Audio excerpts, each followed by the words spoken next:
የቱንም ያክል ያማረ ያላችሁት ውድ ዕቃ ቢኖራችሁም ነገር ግን ቤታችሁን ተራ የሚያስመስሉ ነገሮች አሉ።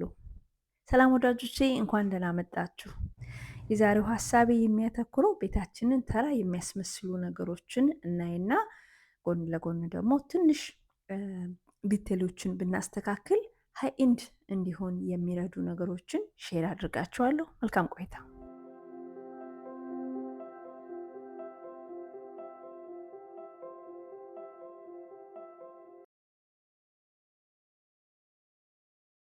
በመጀመሪያ የምናየው ፍጥጥ ብለው የሚታዩ ዋየሮችና ኬብሎች፣ በተለይ ደግሞ ቲቪ ዩኒታችን ስር እንዲሁም ደግሞ ሌላ የሚታዩ ቦታዎች ላይ ማለት ነው። የቱንም ያክል ውድ የሆነ የሚያምር ቲቪ ዩኒት ቢኖረንም እንኳን እነዚህ ነገሮች የሚታዩ ከሆነ ኢንስታንትሊ እይታችንን ሩል ነው የሚያደርገው። የተዝረከረከ ስለሚመስል ሌሎች እዛ አካባቢ ያሉ የሚያምሩ ነገሮች እንኳን አይናችን እንዳያይ ነው የሚከለክለው። በተቻለ መጠን ሀይድ ልናደርጋቸው ይገባል። የተለያዩ እቃዎችን በማድረግ እንደ ማስጌጫ ነገሮችን ሊሆን ይችላል ቫዝ በማድረግ ወይንም ባስኬቶችን በማድረግ ራሱን ችሎ ደግሞ የሚገዙ አሉ ኬብል ሃይደር፣ እነሱን በማድረግ ደግሞ እነዚህን ነገሮች መሸፈን እንችላለን ማለት ነው። ለምሳሌ እኔ ቤት ላይ ከተሰቀለው ቲቪ ስር የሚታዩ ኬብሎች አሉና ጎልተው እንዳይታዩ ኬብል ሃይደር እስክገዛ ድረስ ቫዝ በማስቀመጥ ሃይድ ለማድረግ ሞክሬያለሁ። በዚህ መልኩም የሚረብሽና የተዝረከረከ እይታቸውን መሸፈን ችያለሁ። ወደ ሁለተኛው ነጥቤ ከመሄዴ በፊት ዛሬ አዲስ ፕሮዳክት ልከውልኛል። ጓጉቻለሁ በጣም ከፍቼ እስካሳያችሁ ድረስ። ይህንን ፕሮዳክት ይላኩልኝ በድሌት የሚባል ካምፓኒ ነው። ኮንፈርተሮችን፣ ብላንኬቶችን የመሳሰሉት የቤዲንግ ነገሮችን የሚሸጡ ካምፓኒዎች ናቸው። ሁለት ፕሮዳክቶችን ልከውልኛል። እዚህ ጋር የከፈቱ እያሳየኋችሁ ነው። የልጆች አልጋ የሚሆን ኩልት ከበር ነው። ሴቱን ነው የላኩልኝ። ቴክስቸራቸው ቬልቬት ነው። ቬልቬት ደግሞ ለግዥሪ ሉክ አለው እና ስትዳስሱት ስትለብሱት በጣም ይመቻል።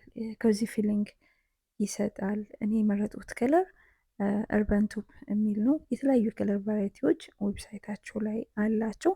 ኢንትረስትድ ሆናችሁ ቼክ ማድረግ ከፈለጋችሁ ሄዳችሁ ዲስክሪፕሽን ቦክስ ላይ ሊንኩን ሼር አረግላችኋለሁ። እንዲሁም በተጨማሪም ደግሞ የዲስካውንት ኮድ አብሬ ያስቀምጥላችኋለሁ። እንግዲህ እንደምታዩት የልጆች አልጋ ሲታይ የሚያምር ሲለብሱት ደግሞ የሚመች እንዲሆን አድርጎላቸዋል።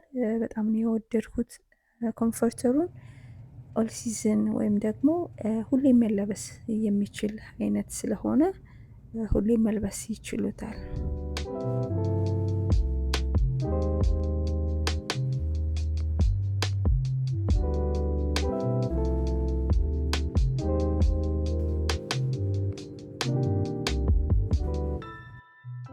ወደ ሶስተኛው ነጥቤ ስመጣ ደግሞ የሚያብለጨልጩ እቃዎችን በብዛት ማድረግ ቤታችንን ተራ ያስመስልብናል። ለምሳሌ የጎልድ እቃዎችን ማብዛት፣ የሲልቨር እቃዎችን ማብዛት፣ መስታወት ነክ የሆኑ እቃዎችን ማብዛት ማለቴ ነው። እንደዚህ አይነት እቃዎች በብዛት ያላችሁ ወዳጆቼ ትኖራላችሁ። አይነው ሲታዩ ያምራሉ፣ ግላም ናቸው። ነገር ግን ደግሞ ቶሎ ይሰለቻሉ። ፊንገር ፕሪንት ወይም የእጅ ቆሻሻ ይኖሩባቸዋል፣ ቶሎ ይቆሽሻሉ፣ ቶሎ ደግሞ ጊዜ ያልፍባቸዋል። ስለዚህ እነዚህ እቃዎች ካለን መፍትሄ የሚሆነው ምንድን ነው? አንድ ላይ ከማድረግ ይልቅ ሌሎች ቴክስቸር ያላቸው እቃዎች ጋር በመቀላቀል እንደ አክሰንት አድርገን ማስጌጥና ማስቀመጥ እንችላለን።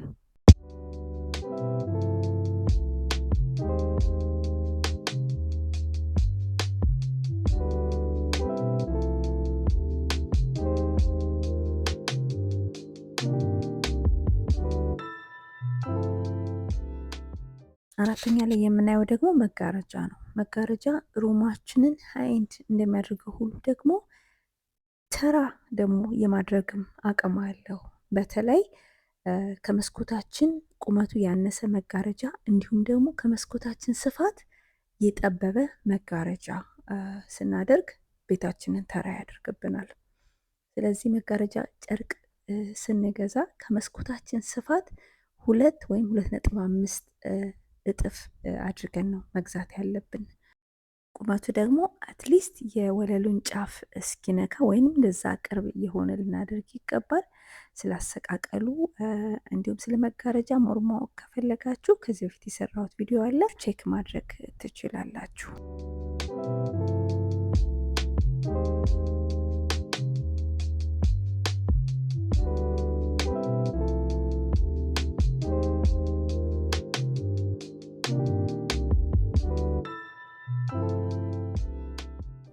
በአምስተኛ ደረጃ ደግሞ ቤታችንን ተራ ከሚያስመስልብን ነገሮች አንዱ እቃ ማብዛት፣ አክሰሰሪ ማብዛት።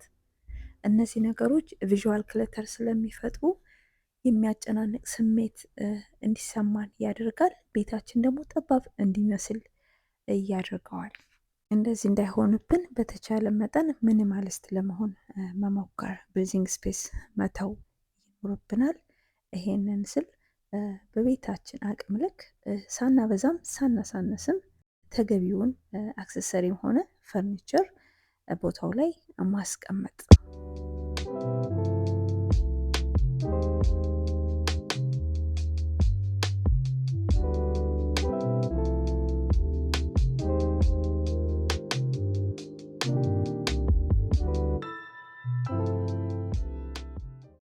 ስድስተኛ ላይ ቤትን ተራ ከሚያደርጉ ነገሮች እንዲሁም ደግሞ ላይፍለስ የሆነ ቤት እንዲሆን ከሚያደርገው ነገር አንዱ ግድግዳችን ባዶ ሲሆን ነው። ባዶ በሚሆንበት ሰዓት ደግሞ ኤኮ ይፈጥራል። እንደዛ እንዳይሆን የመረጥነውን ማስጌጫ መስቀል፣ ለምሳሌ ትልቅ አርት ወርክ ማስቀመጥ ወይም ደግሞ ዋል ፓናል ማድረግ ወይንም ደግሞ ዋል ሞልዲንግ እንዲሁም ደግሞ ፎቶ ፍሬም የተለመደውን አይነት በማድረግ ባዶ የሆነውን ግድግዳችንን በማሳመር ከተራነት ማውጣት እንችላለን።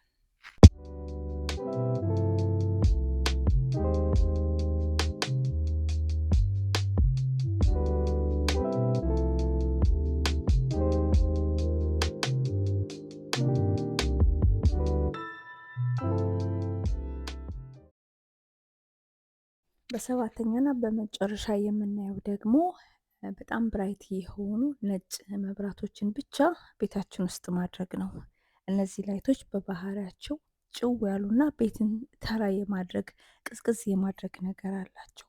ለተወሰኑ ሩሞች ልንገለገልባቸው እንችላለን። ለምሳሌ ለኪችን ሊሆን ይችላል፣ ለባዝሩም እንዲሁም ጋራዥ ካለን ለዛም ሊሆን ይችላል። ነገር ግን ኮዚ የሆነ ሊቪንግ ሩም፣ ኮሪደሮች፣ ቤድሩም እንዲኖረን ከፈለግን ከነዚህ ይልቅ ሞር ወርም ላይቶችን ብናደርግ ኮዚ ቫይቭ ያለው ልብብል የሆነ ቤት እንዲኖረን ይረዳናል።